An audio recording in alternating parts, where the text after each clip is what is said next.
त्यानंतर काही वेळाने त्यांनी त्यावर स्पष्टीकरण देत सारवासारव देखील केली। आपण जर पाहिलं तर बीडचे आमदार संदीप क्षीरसागर यांनी देखील जाहीर पोस्टर लावून अजितदादांच्या कार्यशैलीचं कौतुक केलं होतं। कुठेतरी एक वेगळाच मेसेज यातून गेलाय सगळा। आम्ही ते काय आमच्या पण काल कार्यक्रम असल्यामुळे सगळं काही पाहिलं ऐकलेलं नाही। जे काय ऐकीव माहिती आहे त्याप्रमाणे आता मला सांगावंसं वाटेल की विरोधक कन्फ्युज्ड आहेत। त्यांना खरं तर कळतच नाही आपण कुणाशी भांडायचं आणि वाद घालायचं आणि टीका करायची। मला वाटतं त्यांच्यात मतं ही विभागणी होताना आपल्याला दिसते।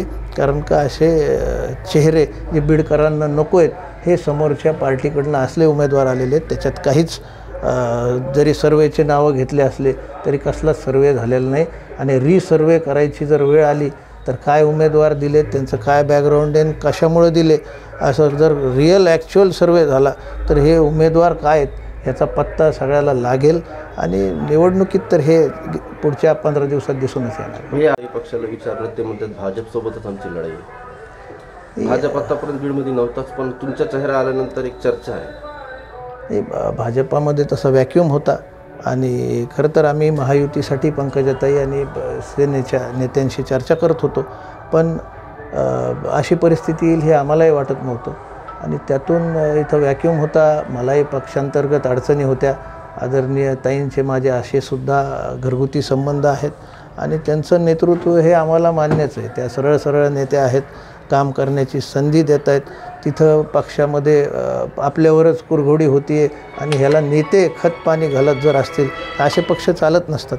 त्यामुळं भाजपमध्ये हे गल्ली ते दिल्ली आज भाजप सगळीकडं शिस्तीमुळं एक प्रकारचं विकासाच्या विजनमुळं आज सगळीकडं राज्याच्या निवडणूक त्याचे निकाल बघितले तर भाजप कुठंतरी पुढचे 20-25 वर्ष तरी सत्तेतून हलणार नाही अशी परिस्थिती आहे आणि अशा या पक्षामध्ये ज्याचं नेतृत्व आदरणीय पंतप्रधान नरेंद्रजी मोदी साहेबांकडे आहे। राज्यातसुद्धा अतिशय कर्तव्यदक्ष असे मुख्यमंत्री या पक्षाचे देवेंद्रजी फडणवीस साहेब आहेत। इथं जिल्ह्यातसुद्धा पंकजाताई ह्या सर्वसमावेशक नेतृत्व आहे आणि एक सक्षम महिला नेतृत्व आहे। त्यामुळे मला वाटतं नक्कीच बीडकर ही जी आम्ही अपील देतो आहे मतदानाची त्याला सकारात्मकरित्या उत्स्फूर्तरित्या प्रतिसाद देत आहेत आणि निकालातून हे सगळं स्पष्ट होतं। भैया शेवटचा प्रश्न टीका-टिप्पणी क्षीरसागर कुटुंबावरती केली, काय प्रत्युत्तर असेल? हे दादा त्यांच्या पद्धतीने त्यांना जी फिडिंग झाली खालच्या मंडळीकडून त्या पद्धतीने बोलले असतील पण बीडचं वातावरण जर आपण बघितलं तर स्वाभिमान बीडकरांचा जागा आहे आणि ताठमानेने चालायची आपल्याला सवय। त्यामुळे बीडकर चांगला प्रतिसाद भारतीय जनता पक्षाला आम्हाला देत आहेत। त्यांच्या आशीर्वादावर पुढचे 5 वर्ष बीड नगरपालिकेत चांगला कारभार राहील याची मला शाश्वती आहे, मला विश्वास आहे। माजी आमदार साठी ॲक्टिव्ह झाले, नेमकं नगरपालिकेचं चित्र कसं असेल आणि काका आल्यामुळं आता पुतण्याची ताकद वाढली? हो, आदरणीय अण्णा आल्यामुळं नक्कीच त्यांचं पाठबळ आम्हाला लाभतं आहे आणि सर्व उमेदवारसुद्धा त्यामध्ये संतुष्ट आहेत आता आणि जोमाने कामाला लागलेले।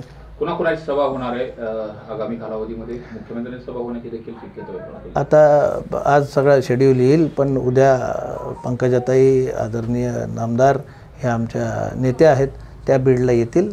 त्या दिवसभराचा त्यांचा शेड्यूल आम्ही आज तयार करू आणि लवकरच महाराष्ट्र राज्याचे मुख्यमंत्री देवेंद्रजी फडणवीस साहेबांची सभासुद्धा बीडला येईल।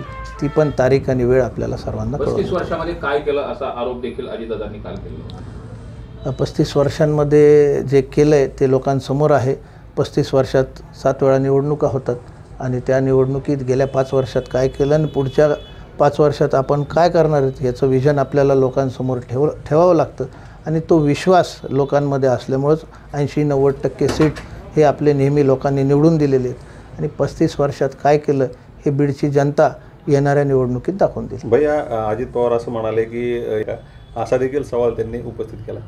हे पक्ष काय माझ्या काकाचं आहे असं मी कधी म्हटलं नाही आणि EB फॉर्मचा हट्ट मी धरला वगैरे हे साफ चुकीचं आहे। हे जे खालची टोळी जमा झालेली आहे जिल्ह्यात त्यांची कार्यकारिणीची काहीतरी मिसफेड हे दादाला त्यांनी केलं आहे।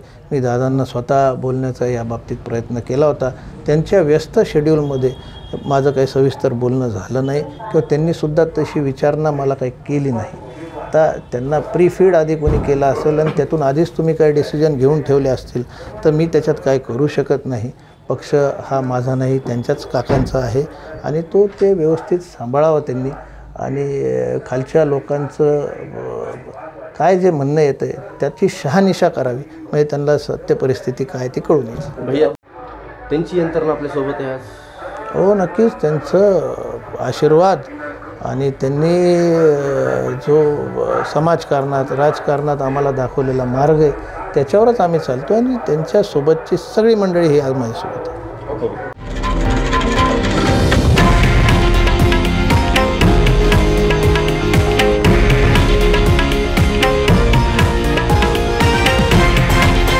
हे आहे देशातील नंबर 1 न्यूज नेटवर्क आणि आपण पाहत आहात TV9 मराठी, एकमेव.